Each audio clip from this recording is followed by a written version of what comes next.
This episode is brought to you by our amazing patrons over at Patreon. From a cup of coffee to a bowl of ramen per month, they've shown their support. If you are enjoying this work, please consider supporting me at patreon.com/Tokuskai Canada.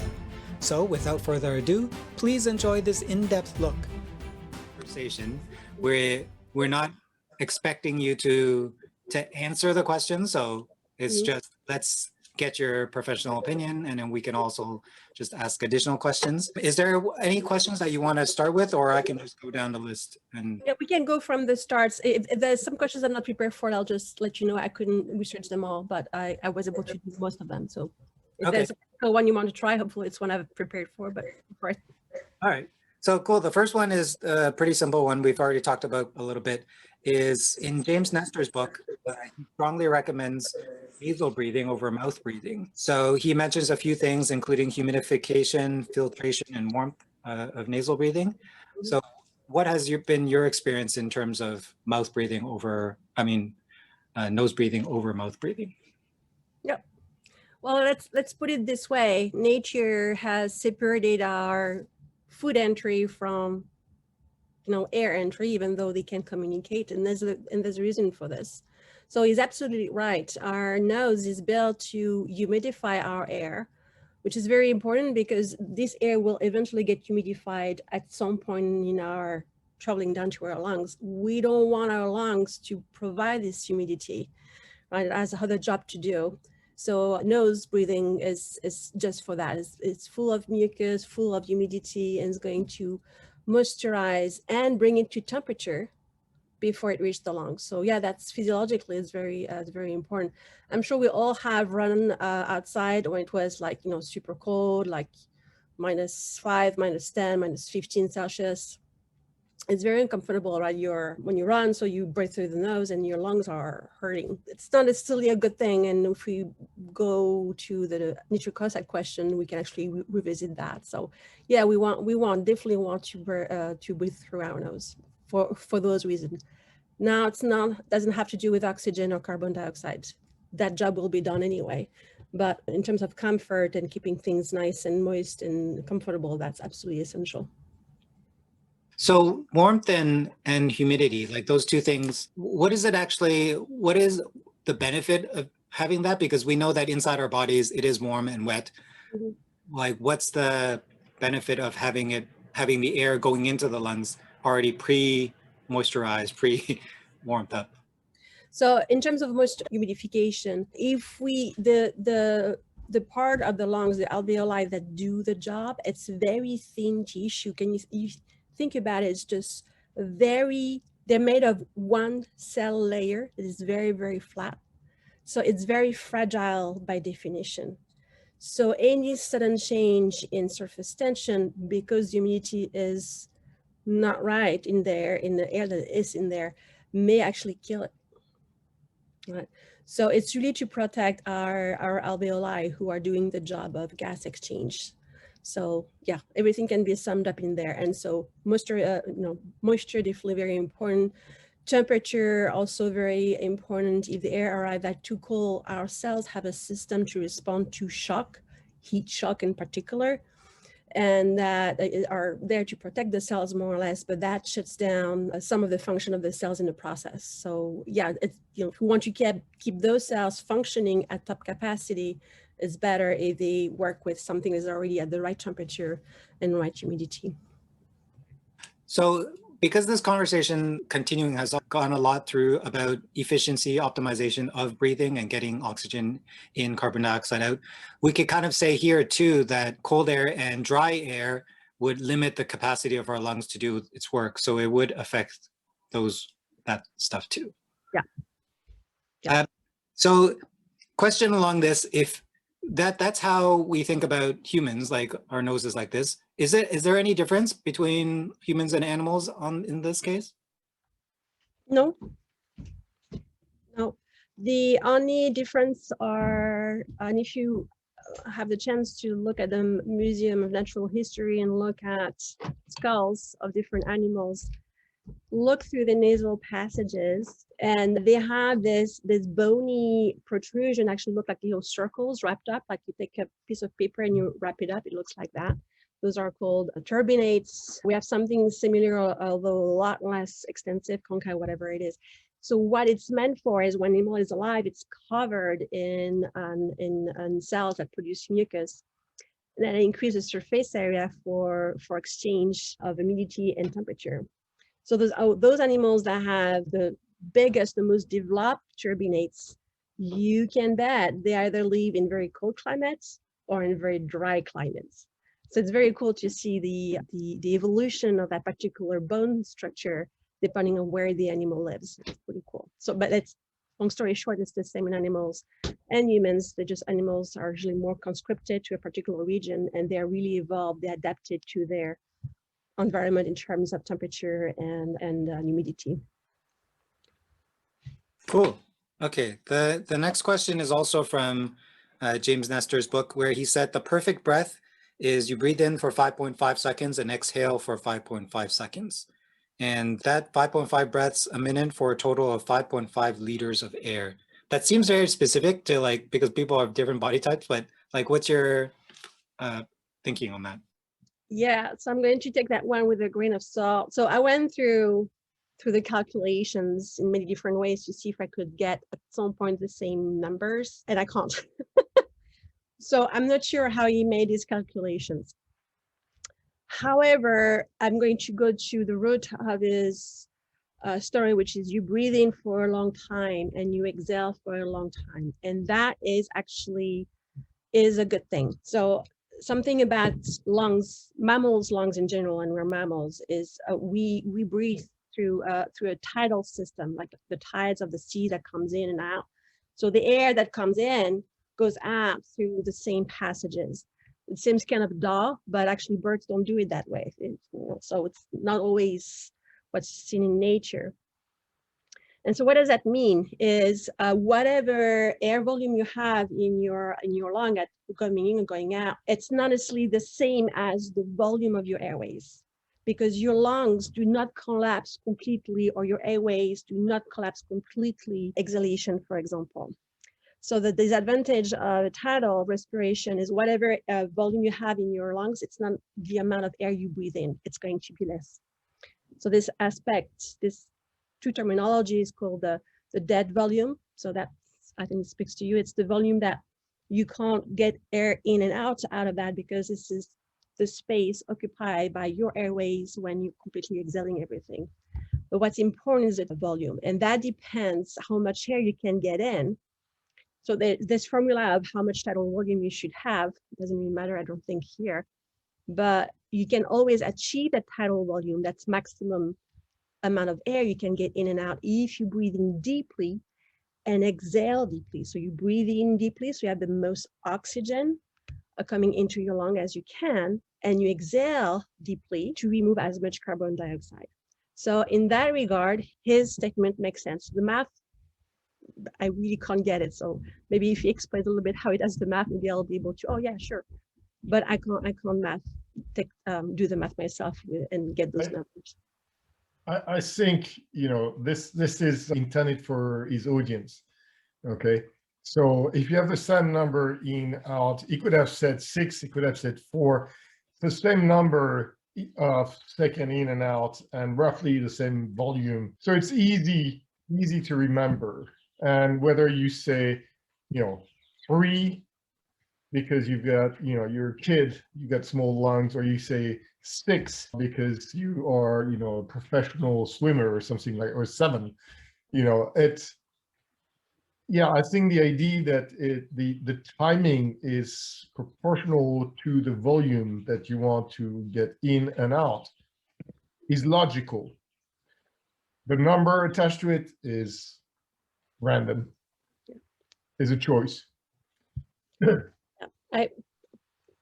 Yes, so that's right. Remember, he's a reporter, not a scientist. Yeah.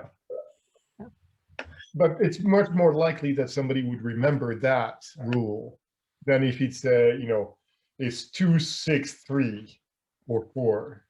Then people would be, oh, what is the first number? What is the last number? How do I do it? In which order? I think that's the intent. Yeah, I personally have problems. I mean, you don't have to make up those numbers to make it flashy. I know as a reporter is used to that, but I have a problem with this as a scientist.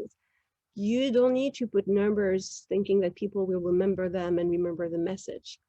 It could have done the same thing with just imagery as well. The problem is if it's popular, and I like his book. I mean, I started to read it, but I'm far from finished. The message is good and really interesting and things, but going with those shortcuts to try to impress people's mind, the problem is those things that are not quite correct will get amplified as people talk about it, and it's going to become a monster. That's the problem I have with the press in general. It's like, why do they do this? They don't need to. It's going to become a monster down the road. But anyway, it's just my own personal view of things. But yeah, the basic information, the idea is correct. Yeah, I think the reference he was trying to draw there was between kind of, I don't know if I could say traditional chanting or prayers. When he looked at that, he discussed that, I think, in the chapter around those numbers. He said there seemed to be a similar timing for chanting and prayers that are spoken out loud. And that's where he came up with the 5.5 seconds. Yeah, I mean, anybody can do it. 5.5 is too short for me. I need 8. So everybody's a bit different as well, but that's, I think it covers the message. The more time you breathe in and out, the more air you go in. So I think that's the message, and it's completely correct. Yeah. So we've done a lot of different breathing practices so far already, and some of them have the same timing for inhale and exhale, and some of them have different. In this case, it's like the same. Like, what are the benefits or costs of doing it different and the same? Why would you change it up? So it's going to be very personal. Whatever time I'm told to do it, I'm just going to accelerate my, if it's only 3 seconds air so let's request air for second intake. I accelerated my amount of inhalation to maximize my airway. So I don't know if it's the way you're supposed to do it, but this is how I do it. Exhale is always longer, and which is always good. So I really take my time to remove everything down, and that's really good. So I don't know if I'm cheating or not, but this is how I do it. My idea is really to breathe in, feel as much as possible on the time given, which is also has some benefits in terms of the mind and stress relief, and exhale on the timing. But my goal is I need to be full here and then be completely empty there. So am I doing it wrong? I don't know. How you do it, guys? Well, so I do notice that naturally I exhale shorter than normal. So I don't know if that's just a cause upbringing in like stressful environments, and that's just something that we naturally had. So that would have been my next question is, do we have some kind of internal timing or clock that when we're not thinking about our breath would regulate it so that we inhale the same amount as we exhale? Or is there something, and does the environment kind of change that? Yeah, absolutely. So when we do this exercise, it's our conscious mind overriding our automatic system, which is stored somewhere in the back of the neck here in the medulla oblongata. So yeah, we don't think about it. You're not thinking about it. You're still going to breathe. It's automatic. And things can get regulated. I don't know if you have that. And maybe once in a while, I do this big sigh, right? It pisses my husband to no end because like, what am I body doing? No, it's just my body is just responded because I needed this somehow at that moment in this moment of time. I need more air. That's completely automatic. And yeah, so we have that down. How is the volume in and out equal? Yes, otherwise we would inflate or deflate. But it's completely subconscious. Otherwise we would die during our sleeps, right? So yeah. Okay, so I had another question, but we're getting further and further off topic. So I just want to go back to our questions, and if we have time at the end, I'll have some additional ones. Okay. So here's another quote from James Nestor. For every 10 pounds of fat lost in our bodies, 8.5 pounds of it comes through the lungs. Most of it CO2 mixed with a bit of water vapor. The rest is sweated or urinated out. This is a fact that most doctors, nutritionists, and other medical professionals have historically gotten wrong. The lungs are the weight regulating system of the body. So I was puzzled with that because basically he's correct. Where there's two fuels that we use for energy, which is carbohydrates or sugars, and fats, which is technically the triglyceride. We don't burn cholesterol for energy, it's just triglyceride, which is made of fatty acids. And we're going to break these down into carbon dioxide and water, right? Fair bit of water generated, especially if you burn fat, so which is good. So yeah, he's right. We are when we're burning this energy, and if you want to lose weight, you're going to have to burn the excess, which is mostly stored fat. You're going to exhale carbon dioxide. So yes, you need, lungs are completely essential to losing weight, but I think more than that, it's necessary for life. Before losing weight, so we still need to breathe no matter what. So the part I didn't get, and maybe one of you can give me some context here, when he says that nutritionists and doctors and other medical professionals have historically gotten that wrong, what does he mean by that? Because they do know this, they do understand that. So what is he referring to in terms of gotten wrong? I feel like, so typically when we're saying about losing weight, we're saying intake less calories. Mm-hmm. While here he seems to say that the calories that you're ingesting is one part, which is what I think what most nutritionist doctors say. But when you exhale, like the carbon dioxide is the matter that comes out. And so I think he's saying that while you can regulate like the intake, the getting rid of it, which includes burning and then having all that exhaled, seems to be a thing that's missing. Okay, yeah, so here I'm going to side with making sure if that's the correct things, is if you want to lose weight, if you're gaining weight because there's an imbalance between what you consume and what you're getting in terms of energy, right? So people that don't do any exercise, they're still going to need energy because their brain need energy to function, their heart. So there's a basic level of energy level you need to get, even if you stay in bed all day long. And you need to eat that same amount of energy to stay stable in terms of weight. If you have more of this, more intake than what you consume, you're going to gain weight. People that are, athletes, you burn a lot of energy because they do this extra stuff. So they need to eat more. So there's still a balance between your food intake and losing weight. You're not going to burn the calories just by breathing. You still need to work out, right? So in that regard, yes, the airways is very important, but you still need to work out to burn those calories. So that's number one. The breathing out is going to come naturally anyway, because without breathing, you can't live anyway. So that's why it's a bit of a weird statement to make, but. Yeah, what does he expect the nutritionist and the doctor to say? Is like, breathe heavy. You want to lose 10 pounds, just breathe it out. I mean, that is not going to happen, because the difference of breathing normally and breathing heavily, you will have a bunch of people passing out from hyperoxygenation. And so it's not something that you can work with unless somebody does not know how to breathe, or is breathing too shallow and has a CO2 poisoning of his blood or something like that, then yes, but it's not a diet. Yeah, that's one thing that I'd be missing from most of the, like, even interviews with James Nestor. There hasn't been any like debate on the other side just to question certain things. So it'd be great to, I'm really enjoying this because we're getting to uncover some of these things that he's saying. But there is one thing that's related to that, which I thought was very interesting. There's a YouTube video from a channel called Veritasium. I think many of you might have heard of it. He's a science educator. So he was asking people around and trying to answer the question of where does the matter that goes into trees come from? So when a tree grows from like a small sapling up to like those really huge redwoods, where does the actual physical material come from? And first people say, oh, it's water. Then people say it's the soil, but it's actually the air, which is like the weirdest, like I can't even grasp that. The carbon in the air from the carbon dioxide is what builds the matter of the trees and makes them like super huge. It's like the weirdest thing.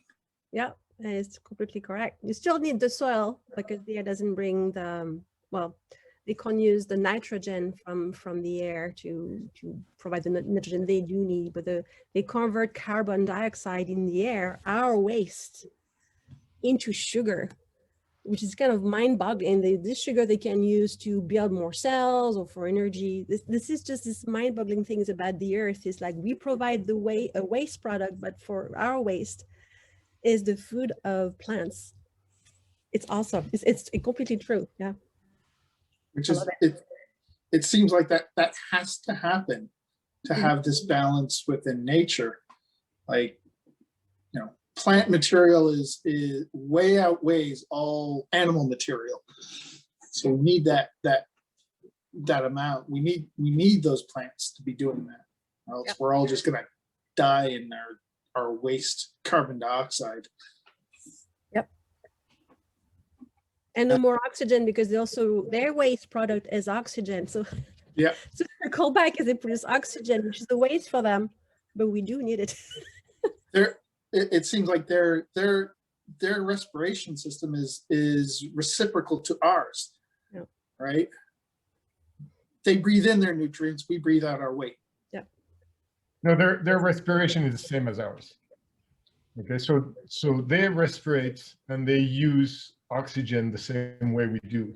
The only thing is they use the CO2 whereas we don't. But at night, a plant will suck out the oxygen out of the room and is not going to consume CO2. It only does that during the light stay. Okay, so it needs light to capture it. So respiration is the same for plant and us. We don't do photosynthesis, which is a step that captures carbon. Unfortunately. But that could be, when I'm thinking, I'm a big fan of science fiction, and I think that the next human evolution would be green skin that could capture CO2 and allow you to make carbon, complex carbon that you could use for and growth. I don't think it would be that difficult to do, honestly, as a crazy biologist.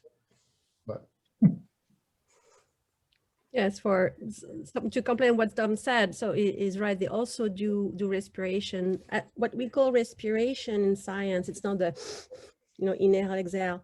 It's what happened in the mitochondria, this little organelle that lives in our cells. They are the one that finish up, burning glucose, burning fats to make energy, and that needs oxygen.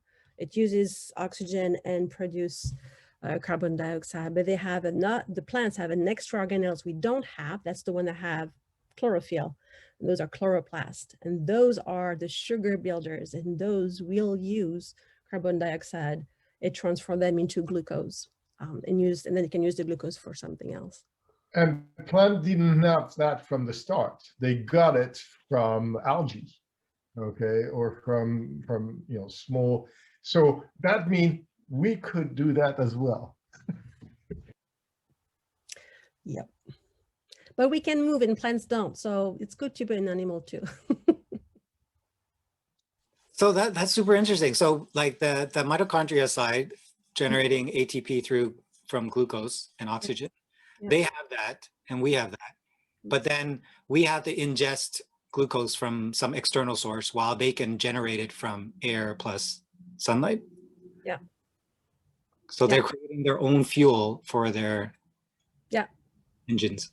Yeah. Absolutely. That's super cool. Okay, so the next one, let's see. Nitric oxide. Whew, yeah. Is it reasonable to regard intubated patients as being deprived of NO produced in the nasal airways because ventilation only occurs through the flexible plastic tube passed through the mouth and throat? So short story, no. Now let me explain that a little bit. So I read the article, the scientific article that was forwarded to me. And it's an article, typical article produced by by MDs that, they have patients and they see something cool and they publish what they see, which is very important for research because they're the only one that can actually do human, okay, this is what happened in humans, and other scientists, PhD, they work in other animals. But the problem is they're limited with the number of people they have to work with. So that particular study was 8 patients. You can't make an assumption with 8 patients. So I'm sorry, I'm going to completely disregard that. But so I went and dig out a little bit deeper into that story of nitric oxide. And there's something to it, but the upper airways are negligible in terms of nitric oxide production. So do I need to, I feel compelled to explain a little bit what nitric oxide do for you in terms of breathing. Yeah, I assume so. So nitric oxide is this very simple molecule, right? It's nitrogen atom with oxygen and that's it. But it's a very potent signaling molecule. And one of the things it does in particular is to relax smooth muscles. So smooth muscles are muscles we have around our blood vessels, muscles we have around our airways. And when they relax, in the case of airways, more air comes in, right? So nitric oxide is our friend up to a point, because there's such a thing as too much nitric oxide. So yeah, we do nitric oxide, and this nitric oxide is made by particular cells. So the biggest producer of nitric oxide is actually the cells that line your blood vessels, called endothelial cells. This is the biggest producer, but they also are produced by the airways. And so I dig up this really much more recent and really cool review that actually synthesized all this.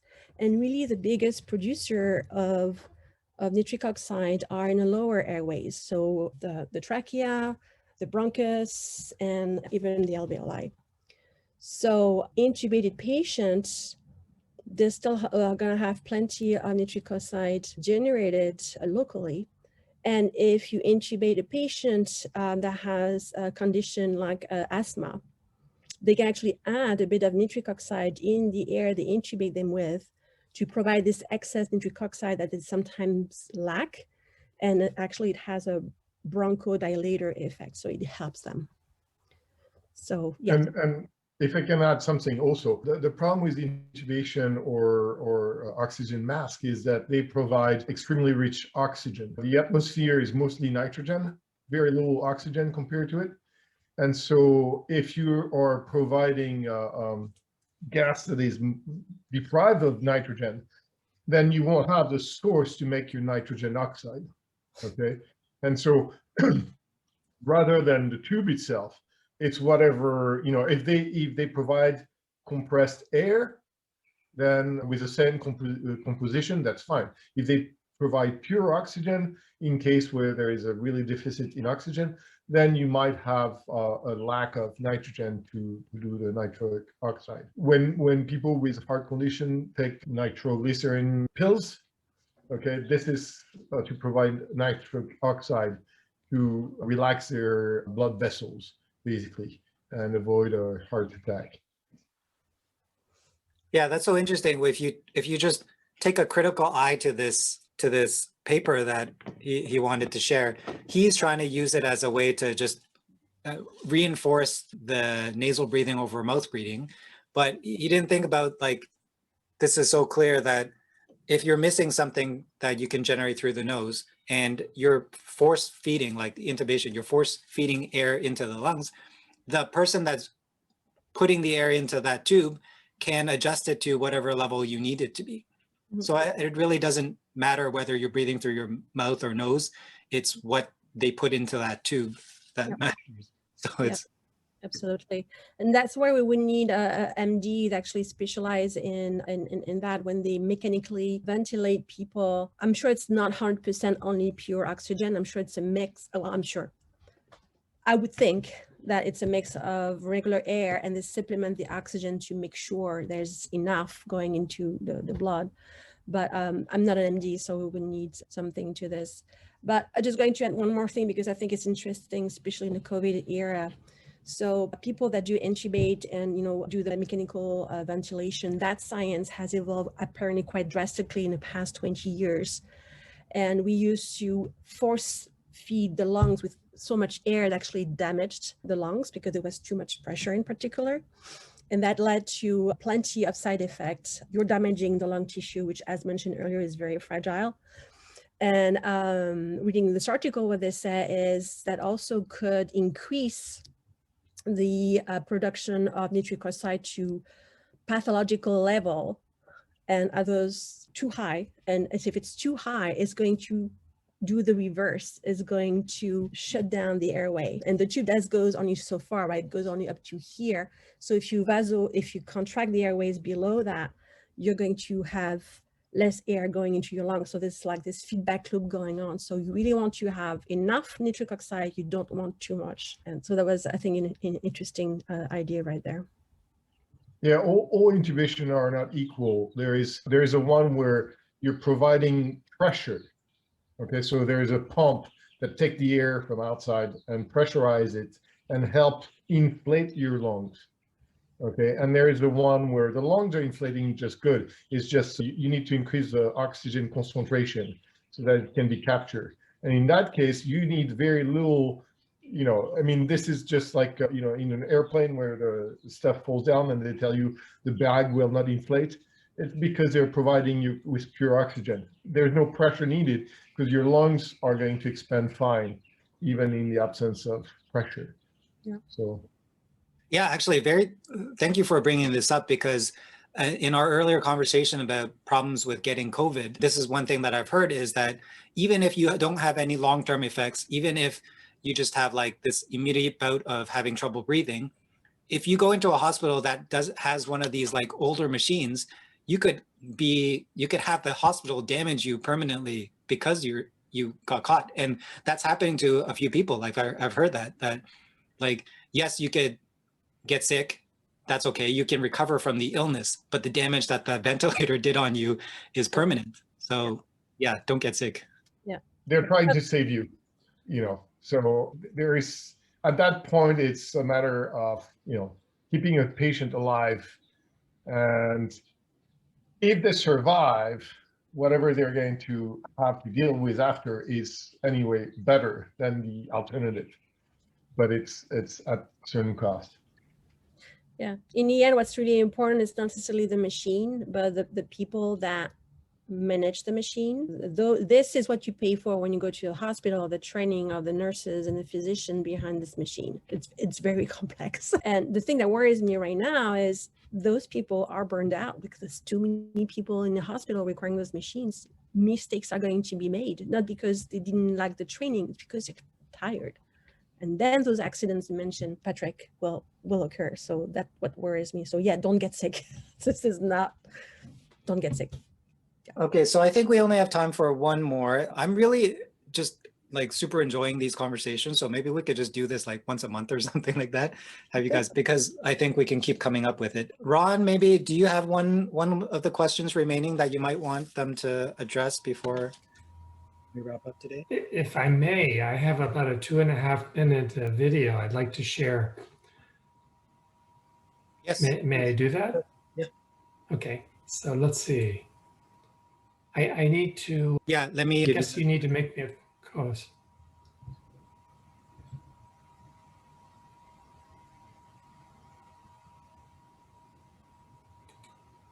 Okay, here we go. Let's see.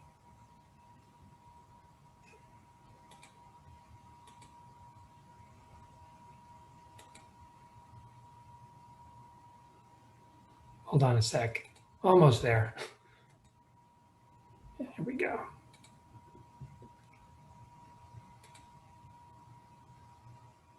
Oh, and I got to do the audio too. I remember that from last time. Okay, this is just a short video of the woman who holds the world's record for free diving. And I just want you to imagine, what do you imagine is happening, you know, metabolically with her during this dive? You can see that she's rapidly mouth breathing here.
I read that it's 107 meters that she dove down to, or 351 feet, and she held her breath for 3.5 minutes.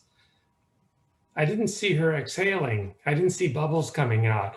And it looked like when she was going down, you know, she was moving a little, and then coming up, it was more rapid. Yeah, so what's happening also in point. So at the beginning, the rapid breathing is to maximize the oxygenation of the blood. So that's what they're trying to do, is hyperoxygenate the blood so she could last longer. So that's what she's doing. And then, so that's the, you know, there's multiple versions of you know, apnea diving. This is the hardest because they use their muscles. And that's really, really, really, really amazing.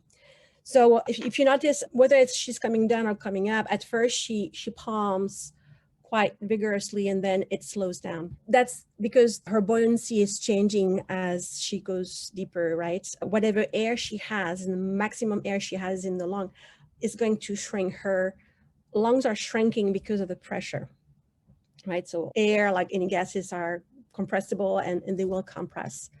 And so as she goes deeper, now her lungs are very, very small and her buoyancy had changed. So she actually sink. So she doesn't need, when she goes down, she doesn't need toward the end to palm that much. But now when she goes up, she needs to palm vigorously because she doesn't have any buoyancy. And I don't know if you've noticed, the movement of her palming is very different when she goes down and comes up. When she comes up, it's lots of very shallow movement. She's using specifically the part of your muscles that burn anaerobically glucose. So this is amazing because she's maximizing her oxygen use to the organs that needs it, her brain, her heart, you know, all those things, by only or really try to maximize which type of fibers her muscle she uses, right? So she's going to produce lactic acid as a result, but she doesn't use, she'll get rid of that in the next few hours, but she minimizes the amount. That's the training they also have to do, and I have no clue how they do it, but I know that's what they're trying to do. So yeah, those are the 3 points I wanted to mention here. You know, in the little description that said that she started as actually apnea training at age 13. Yeah. And she's 28 at the time she set this record. Yep. Yeah, it's no small feat. You need to know about your body. You need to know about the physiology, because there's side effect of apnea that can happen after you come back. So there's always a bounce back of your system that can be quite toxic. And so if you know what you're doing, you can end up in the hospital because you're decompensating, as they call it. But yeah, this is beautiful. What I don't understand is, you know, if I go at the bottom of my pool, it's just 3 meters, and my ear and my sinus want to blow up. It's really painful. I don't understand how they can go deeper than that. It's you know, breathing apart, which is amazing, of course. That pain is. Yeah, you need to decompensate. So we have actually a tubing that connects the ears to your nasal cavity. When you do a salva technique to put more air to equilibrate your eardrums, this is what you're doing. The problem is 9 out of 10 people have those tubes called eustachian tubes that are blocked. And many people stop scuba diving, just even scuba diving, not even free diving, because of that. So it should be reopened. It can be done surgically, but nobody goes through the trouble. And that thing happened in the first 10 meters. The first 10 meters of diving, this is the most important things because that's where you're shrinking the most your lungs and all those things. So if you can pass the 10-meter marks, everything else below that is piece of cake. I don't quite understand how your lungs are shrinking to the pressure if the lungs are inside your body and the pressure is happening on your skin outside. Yeah, so the pressure is there, but just liquids can be pressurized, but they don't change volume. But all liquids, all gas will actually shrink because whatever pressure exerted by the water, what's happening is you, on top of your 10 meters, you have 10 meters worth of water on top of you that's pushing you down. And that gets transferred into the water of your body, right? And they do resist in terms of shrinking because they're made of fluid. But then the fluid of your body is going to exert pressure on your lungs, and inside you have air. So that's going to shrink.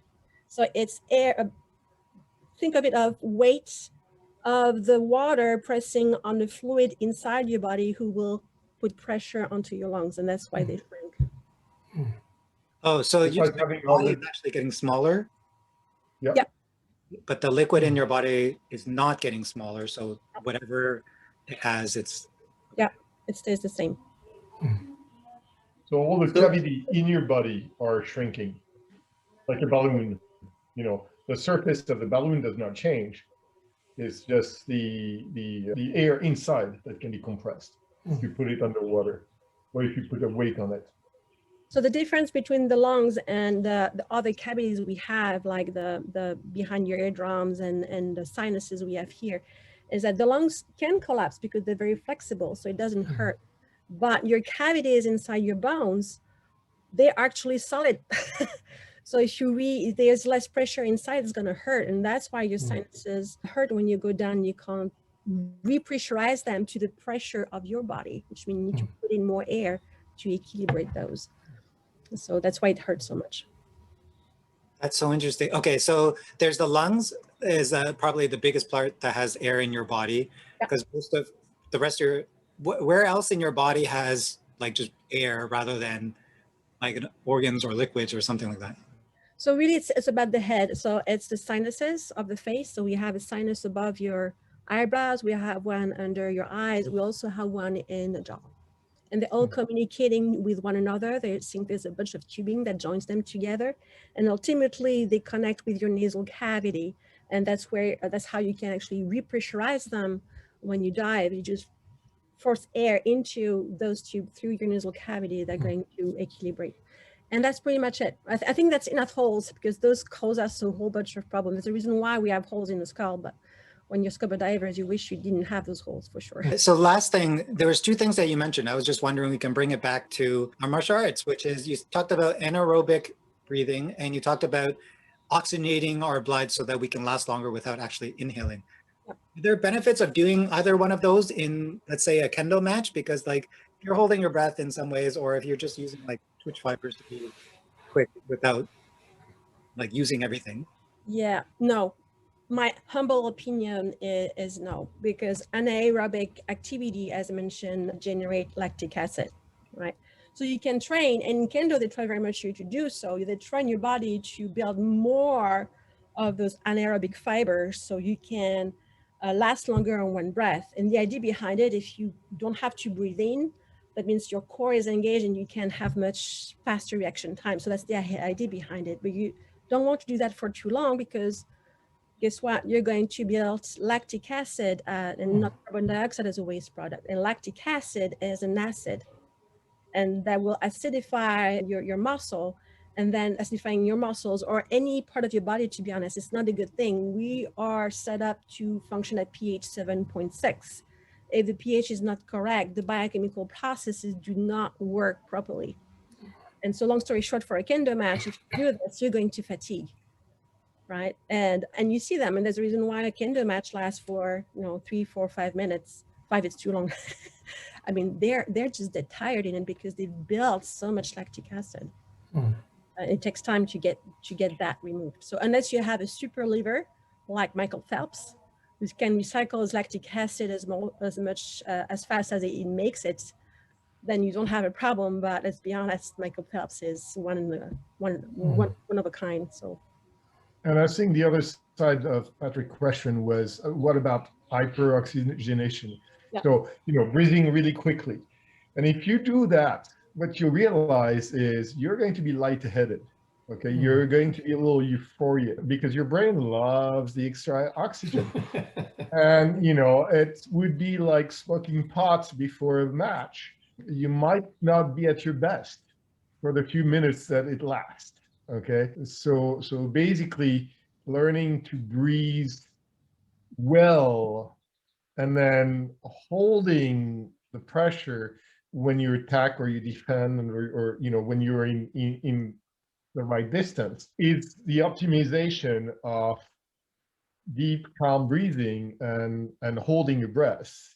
And I think that if you can balance that so that you're always ready, is the training and the optimization is the perfect combination. If you need 2 minutes of heavy breathing for every attack you do, you're not going to be very efficient. So and the last thing I want to point out, because that was pointed out to me by my doctor last week when my kids had a physical, you don't want, when you're doing a movement like a super fast, pulling weight or super fast thing, you don't want to actually hold on to your breath and you lock it in like this. You don't want to do that because it's really bad for the heart. It creates this Valsalva system, again, it's the same principle as decompensating your thing, and that has a side effect on the heart. So what you really want to do is control your breathing, but never really lock it in. Try to exhale just a little bit. Okay, because if you exhale just a little bit, that means you're not locking in, and therefore you won't have those bad side effects coming on.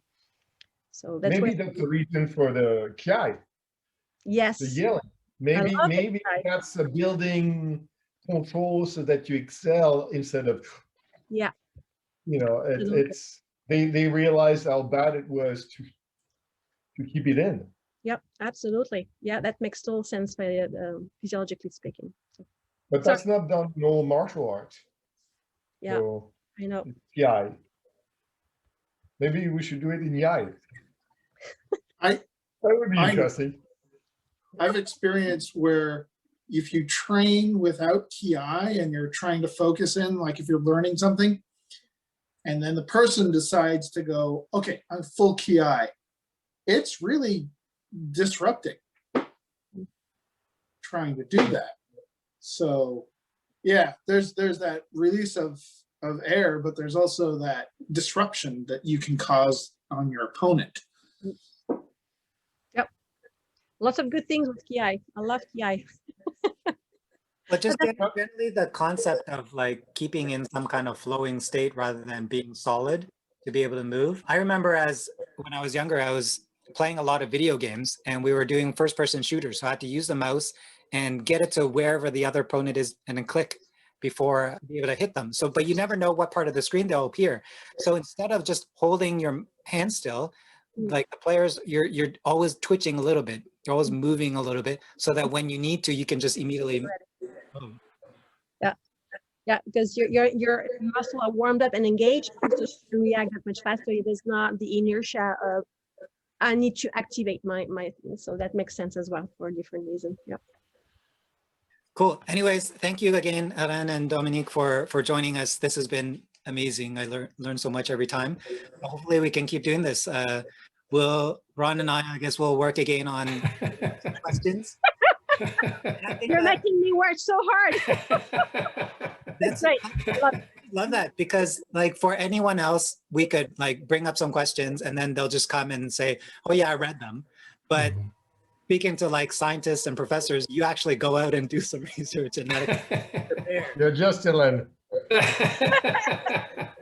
I can't do that. So we're gonna use that for as much as we can. Exploit, you said it.